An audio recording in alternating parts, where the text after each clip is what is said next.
Doctor care homeopathy అన్ని బ్రాంచ్ల్లో free consultation మరియు 25% అన్ని మందులపైన గొప్ప డిస్కౌంట్. ప్రీ రిలీజ్ ఈవెంట్ లో మీరు మాట్లాడిన మాటలు, అరే వీడి హీరోనా, అరే ఈడేం మస్తు కర్రగా ఉన్నాడు, ఈ హీరో మొత్తం కాదు ఒక్క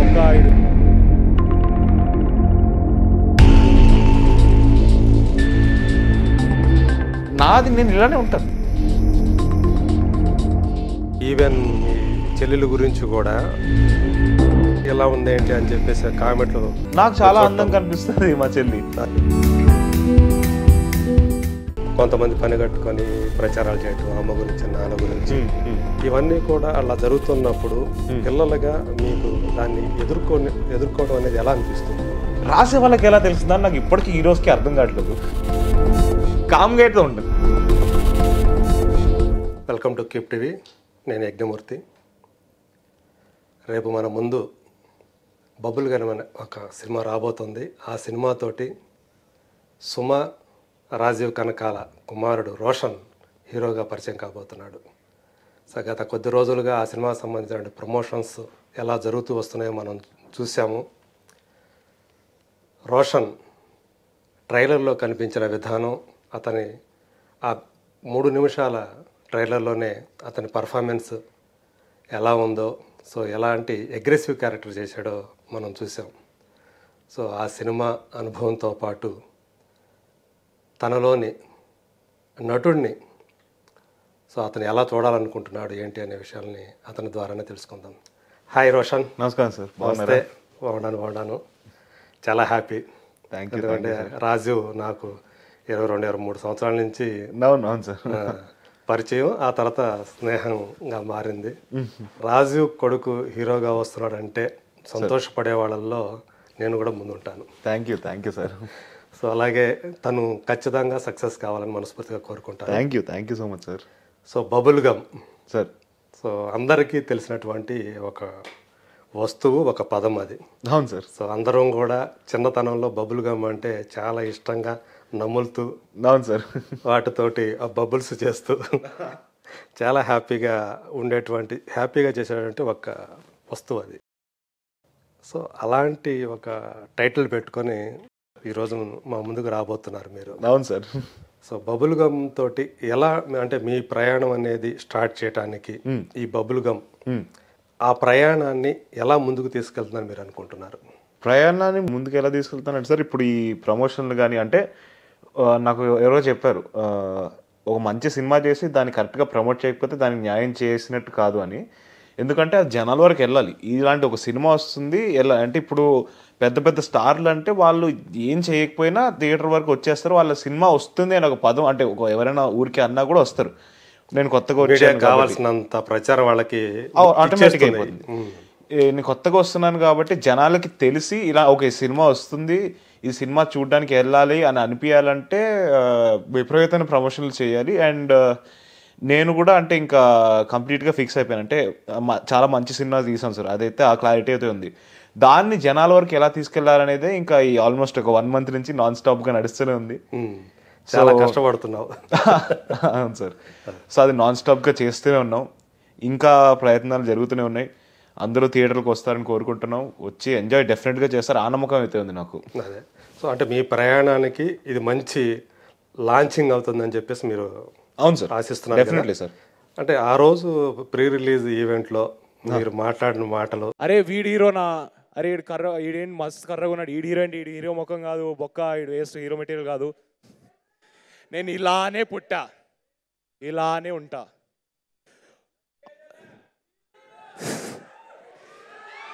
ఒక మనిషికి నలుపు తెలుపు అందం కాదు బ్రదర్. ఒక మనిషి సక్సెస్ డిసైడ్ చేసేది ఆ మనిషి hard work, talent and discipline మాత్రమే డిసైడ్ చేస్తాయి. మనందరి నసీబుల్లో ఏం రాసి పెట్టిందో ఎవ్వడికి తెలియదు. కానీ నచ్చినట్టు మార్చుకుంటాం, కావాల్సింది లాక్కొని తెచ్చుకుంటాం. అది ఇజ్జత్ అయినా ఔకాదైనా. సో అందరూ కూడా ఎమోషనల్ అయ్యారు. సో చాలామంది కనెక్ట్ అయ్యారు కూడా.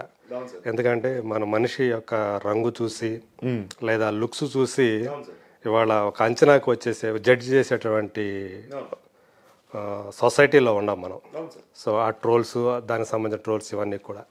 సో మనం చూసుకుంటే స్టార్స్లో చాలామంది నలుపు రంగుతో ఉన్న వాళ్ళు ఉంటారు. రజనీకాంత్ దగ్గర చూసుకుంటే మనం. అవును సార్, చాలా మంది సో దానికి రంగుకి స్టార్డమ్కి సంబంధం లేదు. సో కానీ మీరు అంత అంటే దాని గురించి ప్రస్తావించడం, సో నేను ఇలాగే పుట్టాను, నేను ఇలాగే ఉంటాను అవును సార్ అని అంటే అంతగా మీరు ఆ ఎమోషనల్ అవ్వటానికి ఆ రోజు రీజన్ ఏంటి సార్? మొదటిగా నేను నమ్మింది ఏంటి అంటే, నేను ఎప్పుడు బిలీవ్ చేసింది ఏంటంటే, ఒక మనిషి అందం కానీ తన అంటే లుక్స్ కానీ నలుపు తెలుపు ఏదైనా అవ్వచ్చు, ఒక మనిషి సక్సెస్ని కానీ తను ఆ మనిషి ఎలాంటి వాడో అది డిసైడ్ చేయదు. నంబర్ 1 అది. అండ్ ఇదే ఇష్యూ నేను మన కంట్రీలో అవ్వచ్చు, ఎక్కడైనా అవ్వచ్చు, చాలామంది ఫేస్ చేస్తుంటారు. ఇప్పుడు కొంతమంది ఇంట్లో అరే వాడేంటి అంత కర్రగా ఉంటాడు, రిలేటివ్స్ వస్తారు, ఏంటి వీడు ఇంత నల్లగా తయారయ్యాడు అది ఇది అంటే అలా చాలామంది ఫేస్ చేస్తుంటారు, చాలామంది బాధపడుతూ ఉంటారు, వాళ్ళు చెప్పుకోలేరు.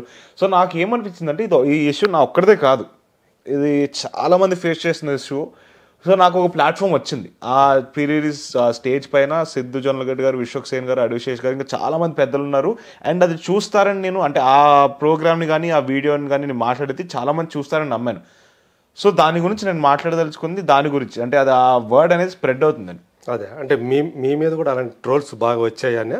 అవును సార్, అంటే నేను ట్రోల్స్ అని చెప్పలేను కానీ చాలా చదివాను, చాలా చూశాను, చాలామంది నా వెనకాల మాట్లాడడం కానీ డైరెక్ట్గా నాతో మాట్లాడడం కానీ చూశాను.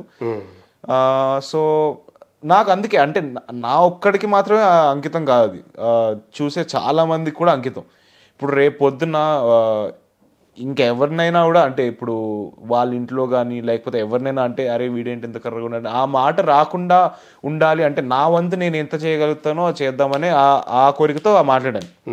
అండ్ డెఫినెట్లీ నేను కూడా ఇంకోటి ఏంటి చెప్పదలుచుకున్నానంటే, నాది నేను ఇలానే ఉంటాను, నేను ఇలానే పుట్టాను, నేను అద్దంలో నా మొహం చూసుకున్నప్పుడు నేను చాలా హ్యాపీగా ఉంటాను. ఈవెన్ మీ చెల్లెల గురించి కూడా ఎప్పుడైనా కనిపించినప్పుడు ఏదైనా ఈవెంట్లో కనిపించినప్పుడు సొమ్ము కూతురు ఎలా ఉంది ఏంటి అని చెప్పేసి కామెంట్లు నాకు చాలా అందం కనిపిస్తుంది మా చెల్లి. అదే. అండ్ అందం అనేది ఒకరొకరి నుంచి మారిపోతూ ఉంటుంది. ఇప్పుడు ఎవరు అందంగా, ఇప్పుడు నేను ఒకరికి అందంగా కనిపించచ్చు, నేను ఇంకొకరికి చాలా దరిద్రంగా కనిపించచ్చు. సో అది పర్స్పెక్టివ్ మాత్రమే తప్పితే ఇదే అందం అని ఎవరు చెప్పలేరు, చెప్పకూడదు కూడా. అంటే మన దౌర్భాగ్యం ఏంటంటే సార్, ఈవెన్ పెళ్లిలో కూడా అవును సార్, అమ్మాయి గానీ అబ్బాయి గానీ తెల్లగా ఉందా, అవును ఎగ్జాక్ట్లీ తెల్లగా ఉన్న వాళ్ళని పెళ్లి చేసుకోవాలి, అదే ఒకటి అమ్మాయి క్యారెక్టర్ కానీ లేకపోతే అబ్బాయి క్యారెక్టర్ కానీ ఎవరు ఫస్ట్ అంటే కనిపించేది చూస్తారు కానీ లోపల ఏముంది చూస్తారు తప్ప లోపల మనిషి ఏంటి అంటే మనిషి మంచిగా చూసుకోగలుగుతాడు లేదా ఇవన్నీ తర్వాత వస్తాయి. నాకు తెలిసి ఫస్ట్ అది ఆలోచించాలి కదా సార్. అవును. సో అమ్మ కూడా అప్పుడు నేను చూశాను అది సార్, మీరు ఆ మాటలు చెప్తా ఉంటే తను కూడా ఎమోషనల్ అవటం సార్. తర్వాత మీ స్పీచ్ అయిన తర్వాత తను వచ్చి మిమ్మల్ని ముద్దు పెట్టుకోవడం కావాలి. సో అమ్మ నాన్నలో మీకు సంబంధించి వాళ్ళ సపోర్ట్ ఎలా ఉంటుంది? సో డెఫినెట్గా డే 1 నుంచి నాకు అంటే మొదటిగా నాకు ఎక్కడ సపోర్ట్ చేశారు అంటే, చిన్నప్పటి నుంచి నాకు ఒకటే మాట చెప్పారు, నీకు నచ్చింది నువ్వు చెయ్యి నీ లైఫ్లో, అది ఈరోజు నీకు యాక్టింగ్ అనిపించచ్చు, తర్వాత మారినా పర్వాలేదు, నీకు ఎప్పుడు ఏది నచ్చుతుందో దాన్నే ఫాలో అంటే నీ మనసు ఏం కోరుకుంటుందో దాన్నే ఫాలో. అంటే ఇప్పుడు నువ్వు నాకు ఎప్పుడు ఏ రోజు కూడా మా అమ్మ కానీ నాన్న కానీ తాత నాన్నమ్మ ఎవ్వరు చెప్పలేదు నువ్వు యాక్టరే అవ్వాలని, ఎవ్వరు చెప్పలేదు. లేదు నీకు ఇప్పుడు నీకు యాక్టర్ అవ్వాలని ఉంది కదా, తర్వాత నీకు మనసు మారినా నీకు వేరేది నచ్చినా అదేనా చెయ్యి అని చెప్పారు. లక్కీలీ నా మనసు మారలేదు, మారదు కూడా ఎప్పటికీ, నేను ఇదే చేస్తుంటాను. బట్ అది ఫస్ట్ అలా సపోర్ట్ ఇచ్చారు సార్. అండ్ సినిమా పరంగా వస్తే యాక్టింగ్ గురించి కానీ చాలా నేర్చుకున్నాను నాన్న దగ్గర నుంచి, అమ్మ దగ్గర నుంచి. చాలా మందికి తెలియంది ఏంటంటే, మా అమ్మ ఒక నేషనల్ అవార్డ్ విన్నర్. ఆవిడ యాంకరింగ్ స్టార్ట్ చేయకముందు ప్లేలు చేసేవారు. పుత్రకామేష్టి అని ఢిల్లీకి ఒక ప్లేని తీసుకొని వెళ్ళారు, స్టేజ్ ప్లే. దానికి బెస్ట్ యాక్ట్రెస్ అవార్డు కూడా వచ్చింది. సో ఆవిడ దగ్గర నుంచి కూడా చాలా యాక్టింగ్ టిప్స్ కానీ ఇవన్నీ చాలా తీసుకున్న రోజులు ఉన్నాయి. సో డెఫినెట్గా వాళ్ళిద్దరూ లేకపోతే మా తాత నాన్నమ్మ వీళ్ళు ఎవ్వరు లేకపోతే వాళ్ళందరూ కూడా యాక్టర్లే. వీళ్ళందరూ లేకపోతే నేను ఈరోజు అంటే ఇప్పుడు మీరు అంటున్న యాక్టింగ్ కానీ ఇప్పుడు చూస్తున్న స్క్రీన్లో యాక్టింగ్ కానీ ఏది అయ్యి ఉండేది కాదు. డెఫినెట్గా who I am today is completely because of my family. అదేలే. అంటే చిన్నప్పటి నుంచి మీ చిన్నతనంలో తాతయ్యని నాయనమ్మని చూశారు. సో వాళ్ళు చాలా మంది యాక్టర్లకు వాళ్ళు నటన నేర్పించడం చూశారు. అవును సార్. అట్లాగే నాన్న నటుడు అయ్యాడు, అమ్మాయి యాంకరు. సో తను కూడా తనలో మంచి నటి ఉంది. ఇవన్నీ చూసేటప్పుడే ఆ ఇంట్రెస్ట్ అనేది ఆ చిన్నతనంలోనే మీకు కలిగిందంటారా, లేకపోతే నాకు అంటే నేను పుట్టినప్పుడు ఇన్స్టిట్యూట్లో, అంటే మా ఇల్లు ఇన్స్టిట్యూట్లో ఉండేది సార్, అక్కడ పాత కాలనీలో. సో ఫస్ట్ ఫ్లోర్లో ఇల్లు ఉండేది, గ్రౌండ్ ఫ్లోర్లో ఇన్స్టిట్యూట్, అంటే మొత్తం కలిసిపోయి ఉండేది. సో నాకు తెలిసి సబ్కాన్షియస్గా అంటే ఎక్కడో ఇన్ఫ్లుయెన్స్ చేసి ఉంటుందేమో, కానీ నాకు చిన్నప్పటి నుంచే యాక్టింగ్ అంటే చాలా ఇష్టం. అంటే నిజమైన ప్రేమ అనుకోవచ్చు అమ్మ తర్వాత. ఓకే. ఒక నిజమైన ప్రేమ అంటే యాక్టింగ్, సినిమాలు అనేది. సో డెఫినెట్గా చిన్నప్పటి నుంచే ఇంట్రెస్ట్ ఉంది సార్, కానీ అది వీళ్ళని చూసో వాళ్ళని చూసో ఇన్ఫ్లుయెన్స్ అయ్యి ఉండదు సబ్కాన్షియస్గా. లక్కీగా నాకు నా వంతు అంటే నాకే ఇంట్రెస్ట్ ఉంది కాబట్టి అలా జరిగిపోయింది అది. తాతయ్య వచ్చేసి క్యారెక్టర్ ఆర్టిస్ట్గా కొన్ని సినిమాల్లో విలన్గా కూడా ఆయన మంచి పేరు తెచ్చుకున్నారు. బట్ ఒక స్టార్ యాక్టర్ అని అనిపించుకోలేకపోయారు. అవును సార్. నాన్న చూసుకున్నా కానీ నాన్న కూడా కొన్ని సినిమాల్లో హీరోగా చేశారు, తర్వాత తను కూడా క్యారెక్టర్ ఆర్టిస్ట్గా స్థిరపడ్డారు. అవును సార్. సో వాళ్ళిద్దరిని పోల్చుకుంటే మీకంటూ ఒక గోల్ ఏర్పరచుకున్నారా? ఏదైనా ఒక యాక్టరో లేకపోతే ఒక హీరోగానో అవును సార్ నేను రాణించాలి, పేరు సంపాదించుకోవాలి అలాంటిది ఏదైనా ఉందా? అంటే వాళ్ళు సాధించలేనిది ఏదైనా సాధించాలి అన్నట్లుగా. నంబర్ 1 ఏంటంటే సార్, వాళ్ళు చాలా సాధించారు డెఫినెట్గా. వాళ్ళ పరిధిలో కానీ వాళ్ళకు ఉండే సిచ్యువేషన్స్ పరంగా వాళ్ళు చాలా అంటే చాలా సాధించారు. చాలా గొప్ప పేర్లు తెచ్చుకున్నారు ఇద్దరు, అండ్ అమ్మ కూడా అలాగే. అండ్ నాకంటూ నా గోల్స్ ఉన్నాయి సార్ డెఫినెట్గా. అంటే వాళ్ళ గోల్స్ ఎలాగుంటాయో నాకు నా సపరేట్ గోల్స్ ఉన్నాయి. ఇప్పుడు వాళ్ళది తక్కువ చేయడం కానీ నాది ఎక్కువ చేయడం కానీ అస్సలు చేయను. నా గోల్ నాది. ఓకే. సో డెఫినెట్గా నాకు అంటే రాణించాలి అనే పదం వాడకుండా డెఫినెట్గా అంటే నాకు నా అంబిషన్స్ ఉన్నాయి. నేను ఒక లెవెల్లో ఊహించుకుంటున్నాను నన్ను. అది నేను కష్టపడో ఏదో ఒకటి చేసో రీచ్ అవుతాను. కథానాయకుడుగా అనొచ్చు. ఎస్, కథానాయకుడుగా అండ్ ఆ స్టోరీని డ్రైవ్ చేసే క్యారెక్టర్గా. ఓకే. అంటే అది కథానాయకుడే అవ్వచ్చు. సో అలా డెఫినెట్గా నేను పేరు తెచ్చుకోవాలని కోరుకుంటున్నా. అండ్ యా, అది నా కోరిక సార్. అండ్ వాళ్ళకి వాళ్ళ సందర్భాలు వాళ్ళకు ఉండే సిచ్యువేషన్స్ డెఫినెట్గా వేరు. తాతకి అప్పుడు నాకు బాగా గుర్తు, నాన్న చెప్తాడు, ఇన్స్టిట్యూట్ అప్పుడు ఫస్ట్ యాక్టింగ్ ఇన్స్టిట్యూట్ మొదలెట్టి టీచింగ్ చేశారు చెన్నై మెడ్రాస్ ఫిల్మ్ ఇన్స్టిట్యూట్లో. తర్వాత తాత సినిమాలకు వచ్చే డైరెక్షన్ చేశారు, అన్నీ చేశారు, మంచి పేరు వచ్చింది. అప్పుడు ఎవరో అంటే నాకు గుర్తులేదు ఎవరు మాట్లాడారో కొంచెం భయపెట్టారు, చూసుకో దేవదాస్ ఇప్పుడు ఇలా వస్తున్నావు, ఈ వైపు వస్తున్నావు, రెండూ కాకుండా అయిపోతుందేమో, ఒక వైపు ఫిక్స్ అయిపోను. డైరెక్షన్ వైపు వచ్చినప్పుడు డైరెక్షన్ వైపు వచ్చినప్పుడు ఇప్పుడు బాగా ఒక టీచర్గా చాలా బాగా పేరు వస్తుంది, రెండూ కాకుండా అయిపోకుండా ఉండాలి, ఒక దానికి ఫిక్స్ అయిపో అని చెప్తే ఇంకా మా తాతకి అప్పటికి ఉండే సిచ్యువేషన్ బట్టి నాకు తెలిసి అలా సెటిల్ అయిపోయారు. ఓకే. సో నాన్నకు ఉండే చాలా సందర్భాలు కానీ ఇంకా ఏమేమో ఉండుంటాయి, దానివల్ల వాళ్ళు దాన్ని ఇంకా ఫోకస్డ్గా అప్పుడు ముందరికి తీసుకెళ్ళలేదు.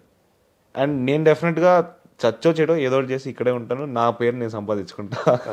సో అందులో మొట్టమొదట నిర్మలా కాన్వెంట్లో అవును సార్ మిమ్మల్ని మీరు ఒకసారి టెస్ట్ చేసుకున్నట్టున్నారు. అవును సార్. ఆ తర్వాత ఎందుకు కావాలని గ్యాప్ తీసుకోవటం? అంటే ఏజ్ గురించి, చదువు మీద దృష్టి పెట్టాలని? ఏజ్ గురించి సార్, డెఫినెట్గా ఏజ్ గురించి, చదువు గురించి. కానీ చదువు ఎప్పుడు సరిగ్గా ఎక్కలేదు, అది వేరే విషయం లేండి. బట్ నిర్మలా కాన్వెంట్ చేసినప్పుడు చాలా చిన్నోండి. అంటే నేను ఎక్స్పీరియన్స్ చేయడానికి, అంటే సెట్ ఎలా ఉంటుంది, సెట్లో డైనమిక్స్ ఏంటి, అంటే ఏం జరుగుతూ ఉంటుంది, ప్రైమరీగా ఒక యాక్టింగ్ ఎక్స్పీరియన్స్ కానీ ఇవన్నీ వస్తాయి కదా అని చేసింది. అండ్ డెఫినెట్గా చాలా నేర్చుకున్నాను. అంటే ఆ సెట్లో సినిమాటోగ్రఫర్లో త్రూ కానీ అబ్జర్వ్ చేసి కానీ లైటింగ్ ఏం చేస్తున్నారు అవన్నీ, అంటే అప్పుడు ఉండే అండర్స్టాండింగ్. నాగార్జున గారిని కలిసా సార్. అప్పుడు ఒక సీన్ కూడా అది సినిమాలో ఉందో లేదు నాకు గుర్తులేదు. సో కలిసాను సార్ డెఫినెట్గా. ఓకే. మొన్న బిగ్ బాస్కి వెళ్ళినాం ఫినాలికి, గ్రాండ్ ఫినాలికి, ఆయన అక్కడికి కలిసాను. ఓకే. సో ఆయన ఎప్పుడన్నా సలహాలు కానీ ఇవ్వటం కానీ అట్లాంటి ఏదైనా జరిగిందా అప్పుడు నిర్మలా కాన్వెంట్ టైంలో కానీ తర్వాత కానీ? అంత అంటే మాకు ఆయనకి అంత టైం లేదు సార్. డెఫినెట్గా ఆయన టైం ఉంటే ఆయన మాట్లాడి ఉండేవాళ్ళని, ఆయనతో అడిగి ఉండేవాడిని. మొన్న ఒక వీడియో కూడా చేస్తాం, అంటే ఆయనతో. అంటే ఆయన ఎంత అంటే లైక్ నాకు గొప్ప విషయం ఏంటంటే ఆ గ్రాండ్ ఫినాలే రోజు ఆయన అంటే అయిపోయింది, మా స్టేజ్ పనికి వెళ్ళాం, అయిపోయింది. ఆయనకి బ్రేక్ వచ్చినప్పుడు ఒక రీల్ చేస్తారా సార్ అని అడిగాం. అంటే మా సినిమాకి సంబంధించింది ఏం లేదు. మేము నాకు అక్కడ ఒక డౌట్ వచ్చింది, మీరు చూస్తేనేమో అక్కడ విజయవాడలో ఆ రోజు ప్రోగ్రామ్ ఏదో ఉంది మీకు? అవును సార్. అంటే ఆ shooting Bigg Boss the 1 day ముందు అయిపోయింది. ఓకే. సో మీ పార్ట్ వరకు 1 day ముందు వచ్చేసి? అవును చేసి తర్వాత మేము విజయవాడకి వెళ్ళిపోయాం, అక్కడ కాలేజ్ దీనికి వెళ్ళిపోయాం. రైట్. ఈ బిగ్ బాస్ షోలు అన్ని మధ్యలో ఆయన బ్రేక్ లో ఒక రీల్ చేస్తారు సార్. మాతో ఏం లేదు, మిమ్మల్ని వచ్చి బబుల్ గమ్ లవ్ స్టోరీ కాబట్టి ఎలా లవ్ చేయాలి ఇవన్నీ అడిగితే ఆయన ఆ షూటింగ్ మధ్యలో బ్రేక్ లో ఆయన చేశారు మాకోసం ఒక రీల్. అండ్ ఫస్ట్ ఏమైందంటే షూట్ చేసే కెమెరామెన్ వాళ్ళు ఆడియో రికార్డ్ చేయలేదు. అవునా? తర్వాత వచ్చి అబ్బా ఆయన అంత బిజీగా ఉండి ఇప్పుడు సడన్ గా ఆడియో లేదు అంటే ఏమనుకుంటారని చెప్పి మళ్ళీ మూగ సినిమా లాగా ఉందా? మూగ సినిమా లాగా ఉంది. సో నిర్మోహమాటంగా ఆయన దగ్గరికి సార్ ప్లీజ్ సార్ ఒక్కసారి ఆడియో, సారీ ఎందుకు చెప్తున్నావు, చలో మళ్ళీ చేద్దామని సేమ్ అనేది చేశారు. అది నాకు చాలా గొప్పగా అనిపించింది. అంటే ఆయనకి ఆ షూటింగ్ మధ్యలో మమ్మల్ని సపోర్ట్ చేయడానికి ఆ ఇంట్రెస్ట్ ఉంది చూడండి, అది చాలా నచ్చింది నాకు. అది చాలా అంటే రెస్పెక్ట్ కానీ అన్ని కూడా ఆయన వైపు బిల్డ్ చేశాయి. అంటే మళ్ళీ రెండోసారి చేయడానికి సౌండ్ పోయింది. మళ్ళీ అక్కడ ఆయన బిగ్ బాస్ షూటింగ్ జరుగుతుంది, ఆయన ఫ్రీగా ఏం లేరు, అయినా కూడా ఆయన చేశారు. సో అది చాలా గొప్పగా అనిపించింది సార్ నాకు. సో ఇలాంటి ఇన్సిడెంట్స్ మనకి ఇన్స్పిరేషన్ అనుకోవాలి. అవును అవును. సో ఈ సినిమాని అంటే పర్టికులర్గా ఈ సబ్జెక్ట్ని మీ లాంచ్ ప్యాడ్గా ఎన్నుకోవడానికి ఏదైనా ఉందా? ఇది అంతకుముందు ఏదైనా స్టోరీస్ విన్నారా? సార్ ఒక కపుల్ ఆఫ్ స్టోరీస్ విన్నాను సార్, కానీ ఈ సినిమా నాకు అంటే విన్నప్పుడు ఎంత ఇంపాక్ట్ ఇచ్చింది అంటే కంప్లీట్గా నాకు నరేషన్ ఇస్తున్నప్పుడు రవి ఆ స్టోరీలోకి పట్టుకొని వెళ్ళిపోయాడు. యాక్చువల్గా రవి అంతకుముందు క్షణం డైరెక్టర్, అలాగే కృష్ణ అండ్ హిజ్ లీలా. అవును సార్. సో అలాంటి సినిమాలతోటి అతను చాలా మంచి పేరు సంపాదించుకుంటే మంచి రైటరు. అవును సార్. సో మిమ్మల్ని హీరోగా తీసుకొని మిమ్మల్ని లాంచ్ చేయాలని అతనికి ఎందుకు అనిపించింది? ఎప్పుడైనా మాట్లాడారా? డెఫినెట్గా సార్. అంటే ముందు ఎలా కలిసామంటే మేము ఒక సంగీత్లో నేను రవి క్యాజువల్గా కలుసుకున్నాం, మాట్లాడుకున్నాం. అంటే పెద్ద ఊరికే మా సినిమా గురించి మాట్లాడుకున్నాం. నాకు రవికాంత్ ఎవరో తెలుసు, రవికాంత్కి అప్పటికి నేను ఎవరో ప్రాపర్గా తెలియదు, ఎందుకంటే నేను వెళ్ళి డైరెక్ట్గా నేను సో కొడుకుని పరిచయం చేసుకోలేదు. ఇలా డీసెంట్గా మాట్లాడుకున్నాం, అప్పుడు ఫ్రెండ్స్ అయ్యాం.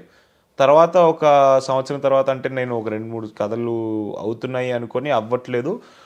సో అప్పుడు రవికాంత్ ఊరికే అడిగాను, రవి ఊరికే నాకు జస్ట్ డిస్కస్ చేయడానికి కలుద్దాం అనుకుంటున్నాం, ఊరికే ఒక కాఫీ కలుద్దామని అడిగాను.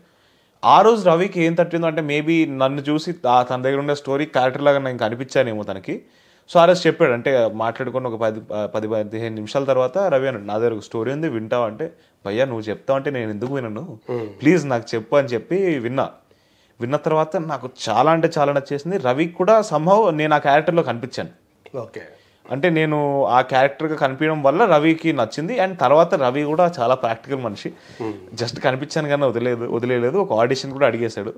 తర్వాత నెక్స్ట్ డే ఒక అంటే ఆడిషన్ లాగా ఇచ్చేసి ఒక సీన్ తీసుకొని చేసిన తర్వాత ఓకే అనుకున్నాం. దెన్ ముందరికి వెళ్ళాం. ఓకే. ప్రైమరీగా మీరు అడిగిన క్వశ్చన్కి రవికి నాకు తెలిసి నేను ఆ క్యారెక్టర్ లాగా 100% కనిపించాను ఆ రోజు. సో డెఫినెట్గా చాలా అగ్రెసివ్ గా ఉంది కదా ట్రైలర్లో చూసినప్పుడు. నిజ జీవితంలో రియాలిటీకి వచ్చేటప్పటికి రోషన్ అలాగే ఉంది. అయ్యో లేదు సార్, అస్సలు లేదు సార్. అంత అగ్రెసివ్ గా అయితే ఎప్పుడూ లేను, ఈ సినిమాలో ఉన్నంత అగ్రెసివ్ గా అయితే ఎప్పుడు లేను. అట్లానే మెతక అబ్బాయి కూడా కాదు. మెతక అబ్బాయి అయితే కాదు సార్. అంటే ఎవరైనా వచ్చి ఊరికే ఇబ్బంది పెడుతున్నారంటే అంటే ఆ లెవెల్లో కోప్పడినేమో కానీ మాట్లాడేస్తాం. అంటే దాన్ని ఎలా డీల్ చేయాలి అలా డీల్ చేస్తాం. కామ్గా అయితే ఉండవు. కామ్గా అయితే ఉంటుంది. ఎవరైనా వచ్చి ఊరికే ఇరిటేట్ చేస్తే రెస్పాండ్ అవుతా. సో బబుల్ గమ్ లో క్యారెక్టర్, అది ఆ క్యారెక్టరైజేషన్ ఎలా ఉంటుంది? బబుల్ గమ్ లో క్యారెక్టర్, నా క్యారెక్టర్ పేరు ఆది సార్. సో క్యారెక్టరైజేషన్ ఎలా ఉంటుందంటే, నేను ఒక అసిస్టెంట్ డీజే, మిడిల్ క్లాస్ అబ్బాయిని. మా ఫాదర్కి ఒక చికెన్ షాప్ ఉంటుంది, నేను ఒక మిడిల్ క్లాస్ అబ్బాయి. నాకు చేశాడు కదా character, father character sir. Father character Jayarameshwar గారు అని సిద్ధు జొన్నలగడ్డ గారు బ్రదర్, ఆయన చేశారు. హర్ష వేరే క్యారెక్టర్ చేశాడు సినిమాలో. అవునా?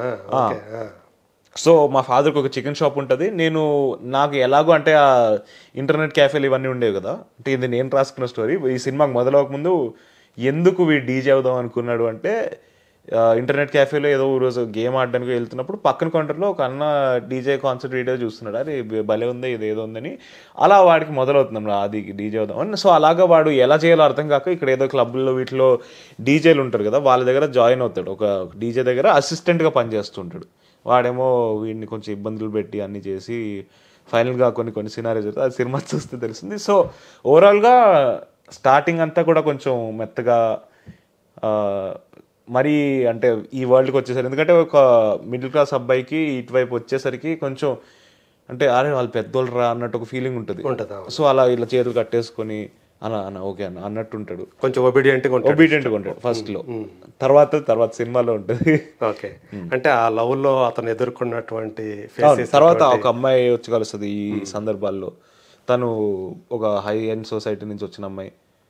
వీళ్ళు ఎలా లవ్లో పడ్డారు, ఏం జరిగిన తర్వాత అనేది స్టోరీ. ఒక బిలో మిడిల్ క్లాస్ అమ్మాయికి ఒక డబ్బున్న అమ్మాయికి మధ్య లవ్ స్టోరీ. అవును అవును సార్. సో ఇందులో చూస్తే మీ క్యారెక్టర్లో కొంత ఆ వేరియేషన్స్ మీరు అన్నట్టు స్టార్టింగ్లో కాస్త ఒబిడియంట్ ఉంటే తర్వాత యారోగెంట్గా మారారు. సో ఈ ఫేసెస్ అన్నిటినీ కూడా మీరు చేసేటప్పుడు సార్ ఎలా అనిపించింది మీకు? ఈజీగా చేసేయగలిగారా? సెట్లో అయితే చాలా ఈజీగా వచ్చింది సార్. ఎందుకు అంటే నేను రవికాంత్ 1 month రిహర్సల్స్ వర్క్షాప్లు పెట్టేసుకున్నాం.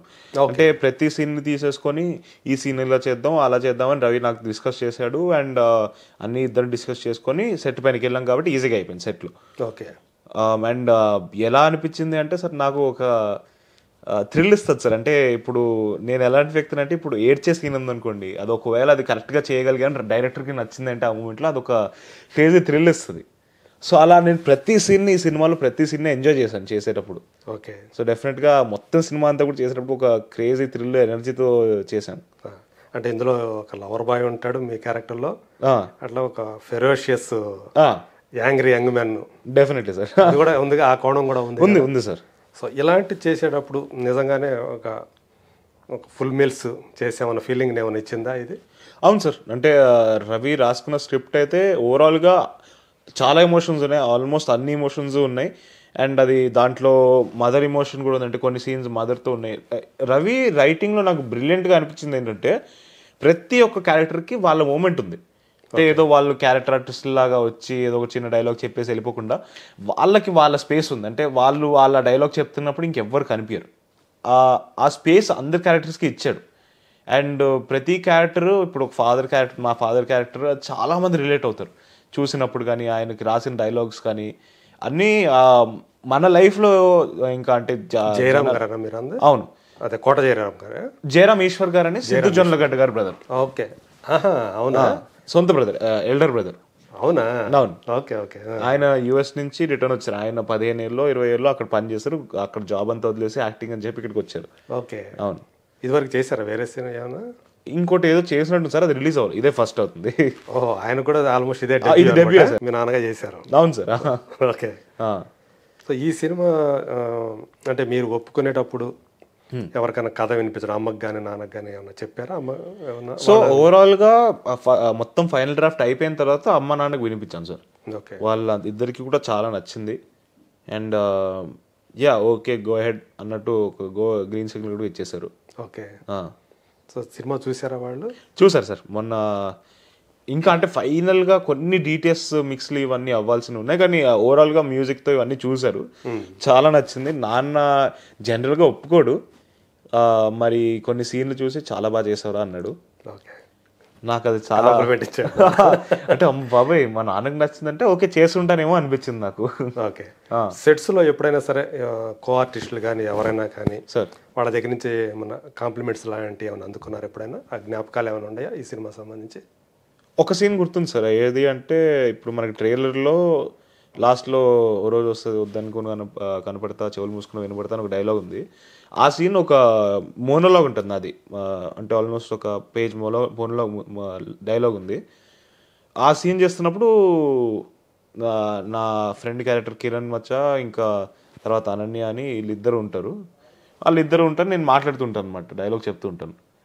సో ఆ సీన్ అయిపోయిన తర్వాత నా కిరణ్ వచ్చి ఇలా చేయి చూపించాడు. మొత్తం ఇట్లా ఎగిరిపోయింది రోషన్, క్రేజీ చేసావు, గూస్ బంప్స్ మొత్తం నాకు లిటరల్గా చూపించాడు. ఇలా లేచేసి సో అది నాకు చాలా బాగా అనిపించింది. రవి కూడా అప్పుడు చాలా బాగా చేసావు అని చెప్పారు. ఇంకా అది మీరు థియేటర్లో చూసి మీరు నచ్చుతుందని నమ్ముతున్నాను. అదే. సో అంటే ఫస్ట్ సినిమాకి మనం స్క్రీన్ మీద చూసుకున్నప్పుడు లేదా చేసేటప్పుడు మన బలాలేంటి మన బలహీనతలు ఏంటో తెలుస్తాయంట. అవును సార్. సో మీకు సంబంధించి మీ యొక్క స్ట్రెంగ్త్ ఏమనుకుంటున్నారు, మీ వీక్నెస్లు ఏమనుకుంటున్నారు? సార్ ఒకటైతే నేను ఆ బలాలు వీక్నెస్ల వైపు ఆలోచించిన ఎందుకు అంటే యాజ్ అన్ యాక్టర్ నేను ఏదైనా చేయగలగాలి. ఇప్పుడు ఏమైనా బలహీనత ఉంటే అది నేను కరెక్ట్ చేసుకోవాలి తప్పితే అది బలహీనత అని చెప్పను నేను. సో డెఫినెట్గా చాలా నేర్చుకోవడానికి ఉంది సార్. అది నేర్చుకుంటూనే ఉంటాను నేను ఎనీడే. నేను ఏ రోజైతే నేర్చుకోవడం అనేది ఆగిపోయిందో నేను ఆర్టిస్ట్గా చచ్చిపోయినట్టు. సో డెఫినెట్లీ నేను నా కెరియర్ ఎన్ని రోజులైతే బతుకున్నాను అప్పటి వరకు ఏదో ఒకటి నేర్చుకుంటూ ఉందామనే నా కోరిక. సో ఓవరాల్గా అయితే బాగానే నాకు అనిపించింది సార్ అన్ని ఈ స్క్రిప్ట్ పరంగా నేను బాగా చేశానని అనిపించింది. ఓకే, ఇంకా మీరు చూసి చెప్పాలి అది ఏమైనా కనిపించియా లేదా అంతే. అది చెప్తే డెఫినెట్గా నేను తీసుకోవడానికి రెడీగా ఉన్నా, బికాజ్ నాకు అది నేర్చుకొని దాన్ని ఇంప్రూవ్ ఎలా చేయాలని నాకు ఆ తపన ఉంది. కాబట్టి ప్లీజ్ డెఫినెట్గా మీకు ఏమనిపించినా నిర్మోహమాటంగా చెప్పేసేయండి. అదే అంటే ఒక యాక్టర్కి నవరసాలు పలికించగలగాలంటారు కదా, అవన్నీ మీరు ఆల్రెడీ మీ ఫ్యామిలీ నుంచి మీకు వచ్చేసి ఉంటాయి సార్. సో మంచి ట్రైనర్స్ ఉన్నారు కాబట్టి మీ ఫ్యామిలీలోనే. సో అది మెయిన్ మనకి. అట్లాగే యాక్షన్లు చేయగలుగుతున్నామా లేదా డాన్సులు చేయగలుగుతున్నామా, ఒక హీరోకి కావాల్సినటువంటి బేసిక్ థింగ్స్ అనుకుంటాం. సో ఇవన్నీ కూడా ఫస్ట్ సినిమాలో బాగానే చేశాడు అని ఇప్పటికే, అంటే సినిమా రిలీజ్ కాకముందే ఆ పేరు అయితే వచ్చింది. బట్ యాక్టర్గా మీరు ఎలా చేశారంటే మీరు అన్నట్టు సినిమాలో కానీ మేము తెలుసుకోవాలి అది అంతే. సో ఇప్పుడు మీతో పాటు 3-4 రోజుల తేడాతోటి ఆకాష్ సినిమా కూడా వస్తుంది, సునీత గారి అమ్మాయి. Right right right. సో మీకు పరిచయమైన ఆకాష్? మీకు కొంచెం పరిచయాలు ఉన్నాయి సార్, అంటే మరీ ఎక్కువ క్లోజ్ ఏం కాదు, అప్పుడప్పుడు కలిసాం సార్. నాకు తెలిసి అయితే సుమ గారు సునీత గారు అయితే మంచి పరిచయం. అవును సార్, సన్నిహితులే. అవును. సో వాళ్ళిద్దరు పిల్లలు కూడా ఈరోజు హీరోలుగా ఇంట్రొడ్యూస్ అవుతూ ఉండటం. అవును. సో అంటే మీకు అంటే ఆకాష్ తోటి ఎక్కువ పరిచయం లేదు సార్, అంటే అప్పుడప్పుడు ఏదో టచ్లో ఉండి మెసేజ్ ఏమైనా ఆల్ ది బెస్ట్ అంతవరకే ఉంది, కానీ పెద్ద పరిచయం లేవు. బట్ కలిసాం సార్, 2-3 సార్లు కలిసాం. కాకపోతే ఇన్సిడెంట్ ఇద్దరు ఒకే టైంకి లాంచ్ అవుతుండటం మాత్రం అది ఒక వార్తలాగా అయ్యింది. సో అంటే సునీత గారు మీకు ఏమన్నా విషెస్ చెప్పడం కానీ అట్లాంటి జరిగినాయా? డెఫినెట్గా సార్, అప్పుడు ముందు ట్రైలర్ ఏదో లాంచ్ అయినప్పుడు అమ్మకి మెసేజ్ పెట్టారు, నచ్చిందని చెప్పారు. అండ్ ఆకాష్ కూడా ట్రైలర్ చాలా బాగుంది, నేను చూశాను. సర్కార్. అవును, బాగుంది, చాలా న్యాచురల్ గా ఒక అర్తి స్టోరీ లాగా ఉంది. ఒక సోషల్ స్టిగ్మా మీద తీసిన సినిమా అని చెప్పి వాళ్ళు చెప్తున్నారు. రాఘవేంద్రరావు గారు దానికి బ్యాకింగ్ ఉన్నారు. అవును సార్. సో మీకు సంబంధించి అంటే ఈ బబుల్ గమ్ తర్వాత మీకు ఏదైతే వస్తుందో ఫీడ్బ్యాక్ అనుకోండి, ఇంకోటి అనుకోండి, దాని మీద డిపెండ్ అయ్యి నెక్స్ట్ ఫిల్మ్ చేద్దామన్న ఆలోచనతో ఉంటారా, లేకపోతే ఆల్రెడీ వేరే సెకండ్ మూవీ కూడా ప్లాన్ చేసేసుకున్నారా? వింటున్నా సార్ నేను ఇప్పుడు ప్రస్తుతానికి. అది చూడాలి ఎంతవరకు ఏది ముందరికి వెళ్తుందా అనేది. బట్ రిజల్ట్ బట్టి చేయడం అనేది నేను అది ఎప్పుడు అనుకోలేదు సార్. నా మెయిన్ మోటో, నేను సినిమా చేస్తే అది మంచి కథ అయి ఉండాలి. ఓకే. సో ఒకవేళ నాకు ఒక అద్భుతమైన కథ నా చేతిలోకి వచ్చింది అంటే డెఫినెట్గా చేస్తాను. అది రిజల్ట్కి సంబంధం లేకుండా చేస్తాను. ఓకే. రిజల్ట్ వల్ల డిసైడ్ అవ్వను, అది చెప్పదలుచుకున్నాను. సో ఇంకొకటి లాస్ట్ క్వశ్చన్, మామూలుగా అయితే అడగకూడదు కానీ అడగదలుచుకున్నాను. Okay sir. సో మీకు సంబంధించి మీ ఫ్యామిలీ అంట ఒక మీడియాలోని కొంతమంది పని కట్టుకొని ప్రచారాలు చేయటం, అమ్మ గురించి నాన్న గురించి, ఇవన్నీ కూడా అలా జరుగుతున్నప్పుడు పిల్లలుగా మీకు దాన్ని ఎదుర్కోవడం అనేది ఎలా అనిపిస్తుంది? వార్తలు చదువుతున్నప్పుడు సో అమ్మా నాన్న విడిపోతున్నారంట, విడాకులు తీసుకుంటున్నారంట, ఈ వార్తలన్నీ ఒక సైడ్ వస్తూ ఉంటే అటు అమ్మ గాని ఇటు నాన్న గాని వాడికి సంజాషి కాదు, మేమంతా కలిసే ఉండాము అంటే నాకంటే తెలుసు, నాకు ఎగ్జాక్ట్లీ తన స్నేహితుడిని కాబట్టి నాకేం జరుగుతుంది ఏంటి, నాన్నప్పుడు ఎందుకు తాతయ్యకి ఆరోగ్యం సరిగా లేకపోతే అక్కడ ఉండాల్సి రావటం ఇవన్నీ నాకు తెలుసు కాబట్టి ఓకే. నేను ఇద్దరు విడివిడిగా ఉంటున్నారు, ఇలాంటి వార్తలన్నీ చూసేటప్పుడు మీకేమనిపించేది? అంటే నాకు నవ్వొచ్చేది సార్, ఎందుకంటే ఇలా ఫోన్లో చూస్తాను, నేను వీళ్ళని అడుగుతాను ఏంటి మీరు ఏమైనా ఇలా అవుతుందంటే ఏం లేదు, నీకేంటి అంటే వాళ్ళకి తెలియదు, నాకు తెలియదు, వీళ్ళు ఎలా రాస్తున్నారు నాకు అస్సలు తెలియదు. అంటే రాసే వాళ్ళకి ఐదర్ వాళ్ళిద్దరికి తెలిసి ఉండాలి, అంటే వాళ్ళిద్దరు విడిపోతున్నారు అని రాసిన మా అమ్మ కానీ మా నాన్న కానీ ఎవరికో ఒకరికి తెలిసి ఉండాలి. సరే వాళ్ళిద్దరికే తెలియదు అనుకుందాం, నాకు కొడుకుగా నాకు ఇంకా ఫస్ట్ తెలుస్తుంది, నాకే తెలియదు. రాసే వాళ్ళకి ఎలా తెలుస్తుందని నాకు ఇప్పటికీ ఈ రోజుకి అర్థం కావట్లేదు. సో చాలా నవ్వొచ్చేది, అంటే ఎందుకంటే నాకు తెలుసు ఇద్దరు హాయిగా ఉన్నారు, మంచిగా ఉన్నారు, ఎటువంటి అలాంటివి జరగట్లేదు, జరగవు కూడా అని నాకు క్లియర్గా తెలుసు. సో నాకు నవ్వొచ్చేది, అంటే ఏ రోజు పెద్ద బాధగా అనిపించలేదు, ఎందుకంటే నాకు క్లారిటీగా నాకు కావాల్సింది ఏంటి, వాళ్ళిద్దరు బాగున్నారా, హాయిగా ఉన్నారా, నా కళ్ళ ముందు కనిపిస్తుంది, నాకు తెలుస్తుంది. సో అది నాకు హ్యాపీనెస్ ఇచ్చేది, అది నాకు సరే. ఎప్పుడన్నా అంటే చూసి ఇలా రాస్తున్నారు ఇలా ఇంట్లో ఎప్పుడన్నా అనుకుంటారా? అంటే నేను ర్యాండమ్ గా నేను ఒకసారి ఏదో ఫోన్ వాడుతున్నప్పుడు సోషల్ మీడియాలో ఇక్కడ చూశాను, అది చూసిన తర్వాత అడిగాను నేను ఒకరోజు, ఎవరిని అడిగావు? అమ్మ నాన్న ఇద్దరిని అడిగేసాను.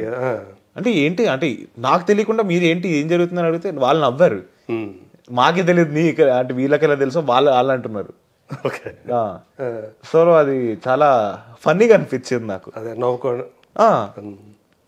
అది అంటే కాన్స్టెంట్గా ఒక పీరియడ్ అంతా కూడా అట్లాగే. అంటే ఫస్ట్ టైం చూసినప్పుడు షాక్ అనిపించింది, ఎందుకంటే అప్పటికి వాళ్ళని అడగలేదు కాబట్టి. అదే ఫస్ట్ టైం ఇలా చూసినప్పుడు ఏంటి నిజంగానేనా నాకు అనిపించింది. తర్వాత వాళ్ళని అడిగిన తర్వాత నవ్వు వచ్చింది. ఇంకా తర్వాత అలవాటు అయిపోయింది. ఓకే. సో ఇప్పుడైతే అది ఒక పాస్ట్ ఇవన్నీ. సో అంటే మన ఒక సెలబ్రిటీల పబ్లిక్ ఫిగర్స్ లైఫ్లన్నింటిలో కూడా ఇలాంటి ఫేస్ చేయాల్సి వస్తూ ఉంటాయి. అవును. సో ఇందాక మీరు ఒకటి అన్నారు కదా, నాకు సరిగ్గా చదువు మీద పెద్దగా ఎందుకు అంటే సార్ మా అమ్మ ఒక మాట చెప్పింది నాకు చిన్నప్పుడు. స్కూల్కి వెళ్తున్నప్పుడు, అరే మార్క్స్ ఇంపార్టెంట్ కాదురా, నువ్వు నేర్చుకునే నాలెడ్జ్ ఇంపార్టెంట్ అని చెప్పింది. ఫిక్స్ అయిపోయాను. అది మార్క్స్ ఇంపార్టెంట్ కాదు అని ఫిక్స్ అయిపోయాను. ఓకే. అండ్ అలాగే నాకు చిన్నప్పటి నుంచి కూడా యాక్టింగ్ పైన ఇంట్రెస్ట్ ఉండింది. నాకు ఎప్పటి నుంచో ఫిక్స్ అయింది అటు నేను చేస్తే యాక్టింగే చేస్తాను, ఇంకేం చేయను అని ఫిక్స్ అయిపోయాను. కాబట్టి పర్లేదు, ఏదో ఒకటి చదువుదాం, పాస్ అయిపోయేంత వరకు చదువుకుంటే సరిపోతుంది. అంటే నేను ఎలాంటి అంటే బాగా చదువుకున్నా కూడా ఎగ్జామ్స్ రాయబోద్దు కాదు, ఫిక్స్ అయిపోయింది నేను కాదు. సో అలాగా మంచి స్టూడెంట్ వరకు చూసుకుంటే మంచి స్టూడెంటేనా లేకపోతే డుమ్మాలు కొట్టడం ఉండేదా? డుమ్మాలు కొన్నిసార్లు అయ్యాయి సార్. సో అది కూడా జరిగింది. మంచి స్టూడెంట్ అయితే అనలేను, మంచి స్టూడెంట్. ఎక్కడ చదువుకున్నాడు? ఎందుకు రోషన్ ఎక్కడ చదువుకున్నాడు? నేను ఈ ఫస్ట్ డిపిఎస్లో జాయిన్ అయ్యాను సార్, తర్వాత శ్లోక అనే స్కూల్లో జాయిన్ అయ్యాను, తర్వాత ఓక్రిడ్జ్ అనే స్కూల్లో జాయిన్ అయ్యాను 11th 12th.